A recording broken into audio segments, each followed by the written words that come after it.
Hola, me acabo de encontrar el siguiente problema.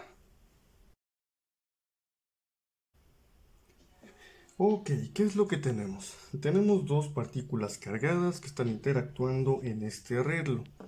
Bien, algunas cuestiones. Una de ellas es positiva, la otra es negativa. Obviamente se atraen, si no entonces no se formaría este ángulo teta, que está marcado acá.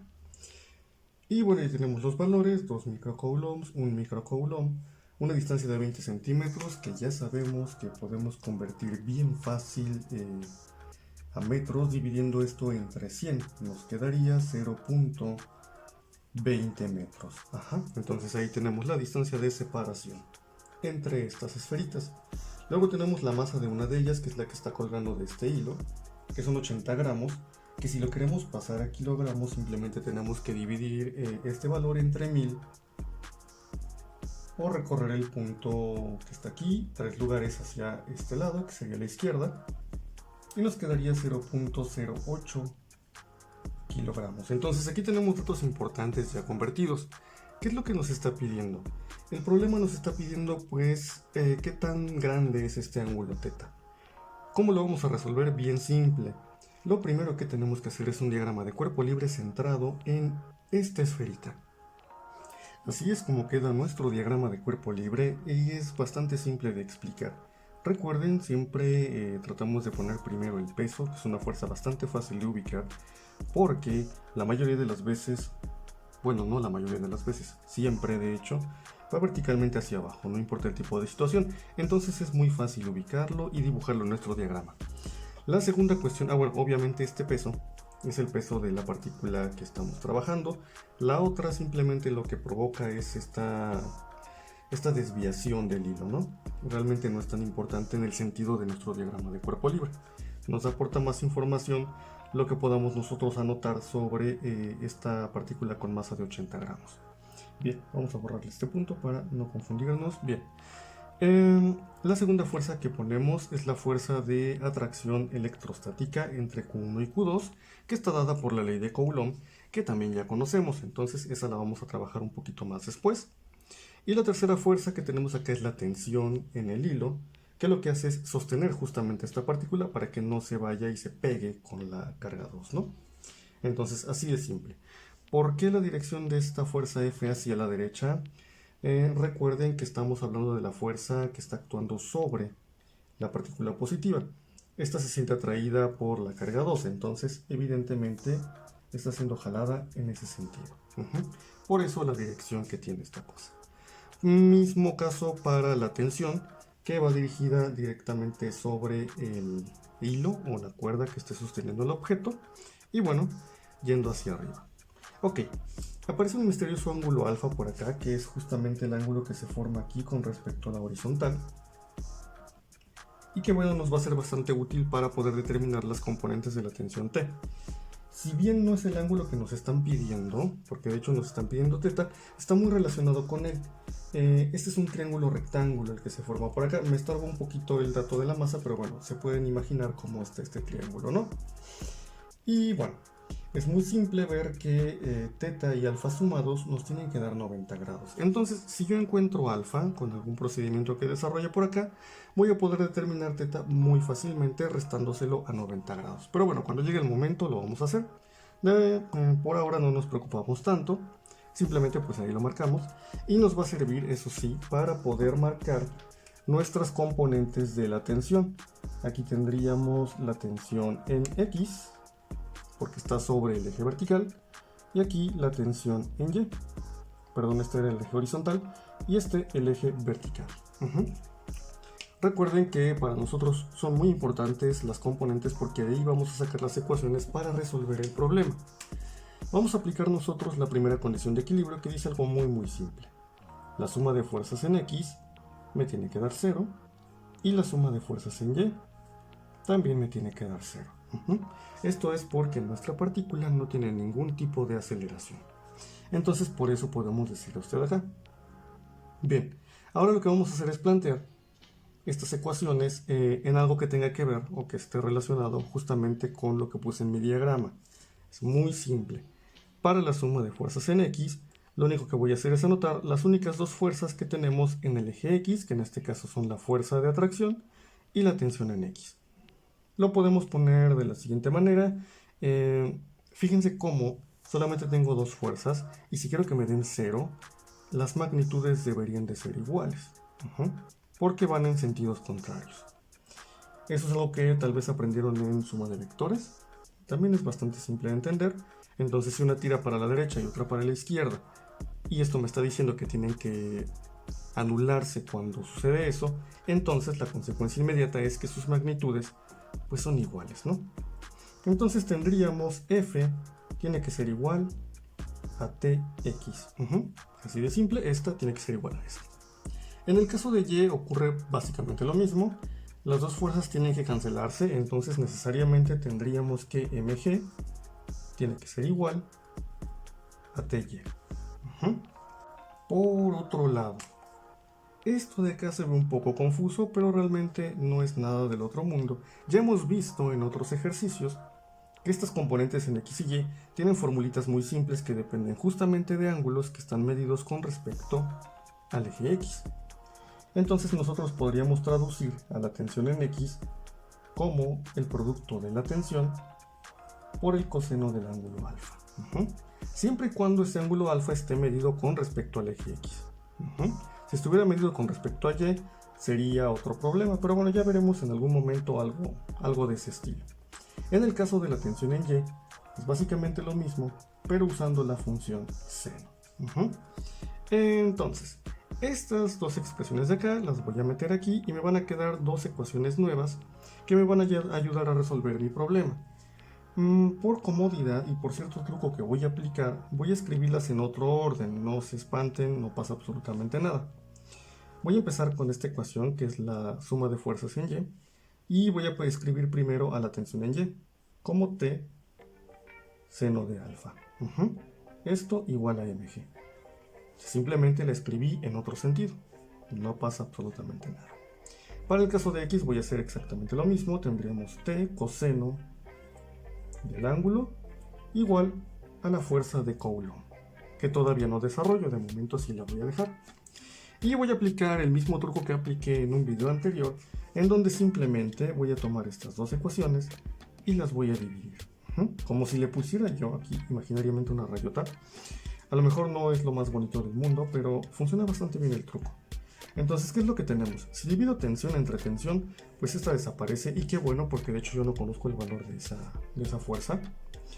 Pero si divido seno entre coseno, obtengo otra función trigonométrica que es la tangente. Entonces tendría tangente de alfa. Del otro lado no tengo gran cosa que hacer, de hecho nada se elimina ni nada se convierte en otra cuestión. Entonces me queda masa por gravedad dividido entre la fuerza de atracción. Esta es la ecuación que me va a ayudar a resolver mi problemita. Es la ecuación importante. Recuerden, yo estoy detrás de conocer el ángulo θ, que está muy relacionado con este ángulo alfa. Ya solamente me queda resolver esta parte de la fuerza de atracción entre las partículas, pero eso es bastante fácil. Vamos a borrar esta parte y ahorita reescribimos todo. Muy bien, entonces, recordando, esta parte de F es justamente la fuerza de atracción entre dos partículas cargadas que se expresa según la ley de Coulomb como el producto de una constante, las cargas, y eso dividido entre el cuadrado de la distancia que las separa. Ley de Coulomb. ¿Qué voy a hacer? Muy simple. Esto lo voy a sustituir acá abajo y me va a quedar que la tangente de alfa es igual a mg sobre la constante por la carga 1 por la carga 2 sobre r cuadrada, donde r es justamente este valor de por acá. Esto de acá es r.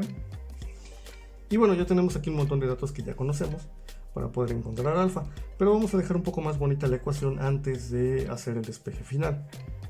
También ya hemos visto en videos anteriores que este tipo de expresiones nos permiten pasar este denominador que está hasta acá abajo a la parte de arriba, algo así como mg r cuadrada sobre constante carga 1 carga 2.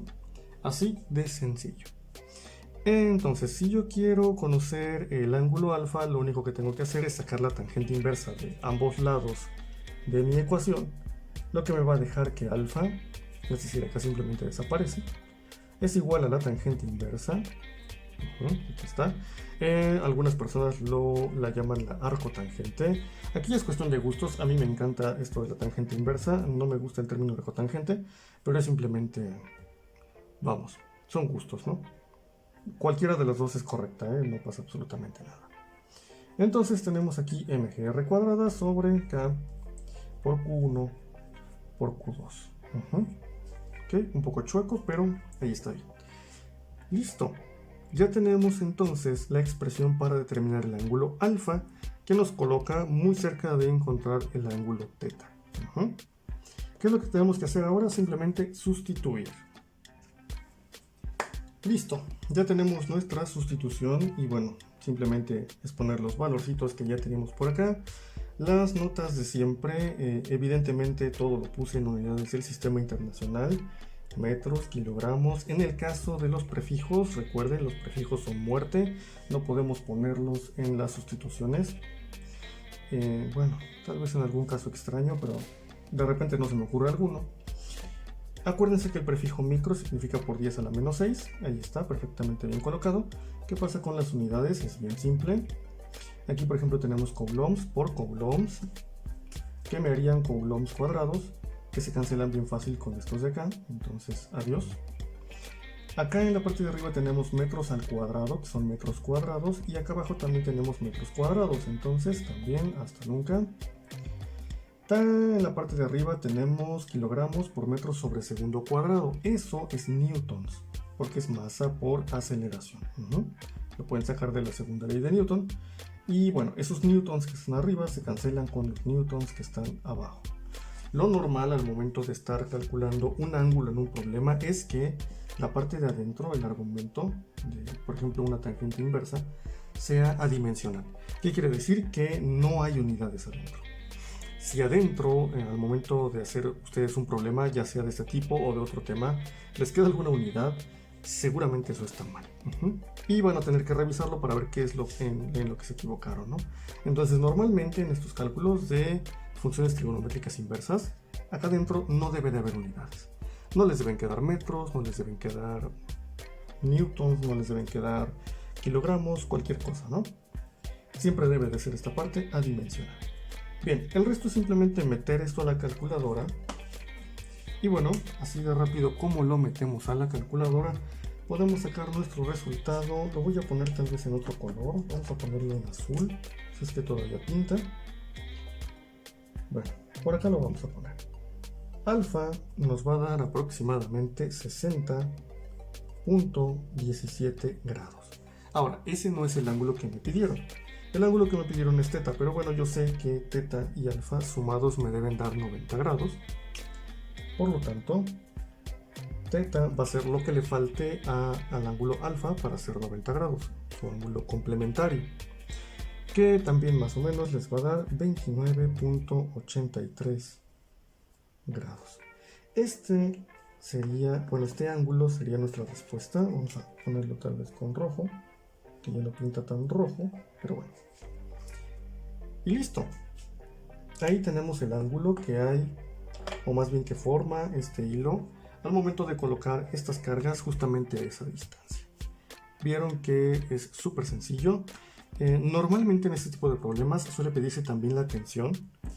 Pero bueno, ¿cómo lo haríamos si quisiéramos calcular la tensión? Vamos a ver. Vamos a quitar algo por acá. Híjole, no sé qué quitar. Bueno, podemos quitar todo. Ok, ya quitamos todo. Entonces yo creo que podríamos utilizar fácilmente la suma de fuerzas en Y. De ahí nos agarraríamos. Y bueno, yo ya no la tengo aquí anotada, pero ustedes seguramente la anotaron. Y bueno, tenía esta forma, ¿no? mg igual a tensión seno de alfa. Nosotros ya tenemos alfa y ya tenemos también la masa, ¿no? Entonces, despejar la tensión sería bastante sencillo. Tendríamos que pasar el seno de alfa dividiendo a mg. Tendríamos mg sobre seno de alfa igual a la tensión. que bueno, si quisiéramos ponerlo más bonito, pues simplemente lo invertimos y esto es mg sobre el seno de alfa, ¿no? Así de simple. Con esto ya podríamos sacar la tensión. Ya no voy a hacer la sustitución porque no era el propósito de este ejercicio ni de este video, pero bueno, es evidente que es bastante fácil sacarlo, ¿no? Espero que esto les haya servido, que hayan aprendido algo, que les haya gustado el ejercicio y esperemos vernos en un siguiente video.